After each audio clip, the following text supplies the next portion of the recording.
Hi friends, எல்லோரும் எப்படி இருக்கீங்க? எல்லோரும் நல்லா இருப்பீங்கன்னு நினைக்கிறேன். நம்ம இன்றைக்கி என்ன பார்க்க போகிறோன்னா, எல்லோரும் பப்பி குட்டிங்க வீடியோ கேட்டுக்கிட்டு இருந்தீங்க. டாகோட குட்டிங்க வீடியோ பப்பி வீடியோஸ் கேட்டுக்கிட்டு இருந்தீங்க. அதான் ஃப்ரெண்ட்ஸ் பார்க்க போகிறோம். வாங்க ஃப்ரெண்ட்ஸ் வீடியோக்குள்ளே போகலாம்.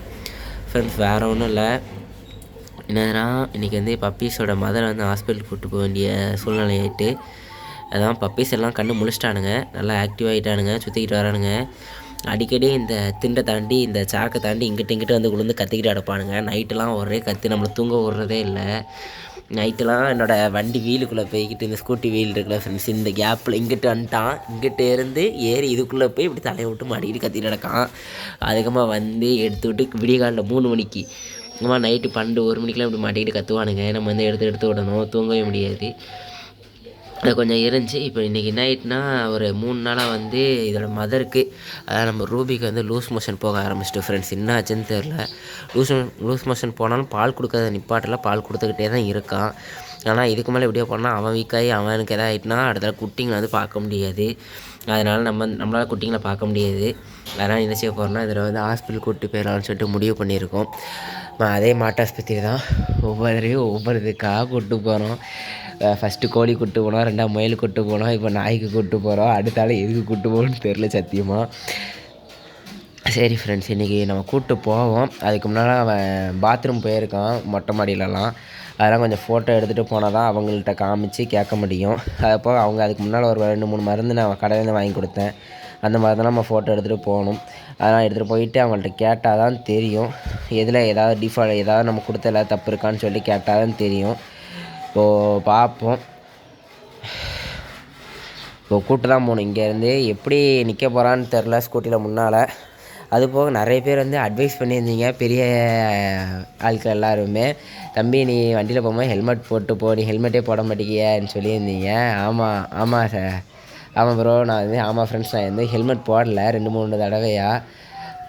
எனக்கு எப்படி சொல்லன்னு தெரியல, ஹெல்மெட் போடல. 2-3 தடவை ஹெல்மெட் போடாமல் போயிட்டேன். நானும் போடல, என் பிரதரும் கேமராமேனும் போடல, 2 பேரும் போடாமல் தான் போனோம். அது அவசரமாக போவோமா எதுவும், ஏன்னா இது வந்து வேறு எதாவது வெளிய விஷயம், சும்மா வெளியே போகிறோன்னா கூட நம்ம போயிட்டு வந்துடலாம். இதுங்க உயிர் சம்மந்தப்பட்டதாக நம்ம எடுத்துகிட்டு போகிறதுக்குள்ளே இறந்துடக்கூடாது. நம்ம லேட் பண்ண ஆளே ஒரு 2-3 நாள் லேட் ஆயிரும். நம்ம வந்து எடுத்துகிட்டு போகணும்னு நினைப்போம், வேலை சூழ்நிலைனால எடுத்துகிட்டு போக முடியாமல் லாக் ஆகிருக்கும். ஸ்கூல் போகிறதுனால எடுத்துகிட்டு போகாமல் லாக் ஆகி கிடக்கும். அதனால் நம்ம என்ன செய்வோன்னா, சரி விட்ருவோன்னு சொல்லி விட்ருப்போமா, அதனால் எதுவும் இதாக இருக்கக்கூடாதுன்னு சொல்லிட்டு அவசரமாக கிளம்புற ஹெல்மெட் எடுக்காமல் போயிடுவோம். அதனால் இந்த தடவை கண்டிப்பாக ஹெல்மெட் போட்டு தான் போவேன், போடாமல் போக மாட்டேன். ஏன்னா இன்றைக்கி தான் பழைய வீடியோஸ் எல்லாம் எடிட் பண்ணிக்கிட்டு இருந்தேன். ரொம்ப பழைய வீடியோஸ் எல்லாம் எடிட் பண்ணும்போது நம்ம இதுக்கு மேலே ஹெல்மெட் போட்டு மாட்டாஸ்பத்திரி போன வீடியோலாம் பார்த்தேன். சரி, அப்புறமா நீங்களே கமெண்ட் பண்ணி தான் பார்த்தேன் எல்லோரும். சரி, நம்ம எல்லோரும் சொல்கிறாங்க, நம்ம அதை கரெக்டாக ஃபாலோ பண்ணணும்னு சொல்லிட்டு உடனே ஹெல்மெட்டில் எடுத்து வச்சிட்டேன். மேலே தான் இருக்குது ஹெல்மெட்டு, போகும்போது எடுத்துகிட்டு போகலாம். இன்றைக்கி கண்டிப்பாக இவனை கூப்பிட்டு போகணும் ஃப்ரெண்ட்ஸ். இவனை கூப்பிட்டு போயிட்டு ஊசியும் போடணும்.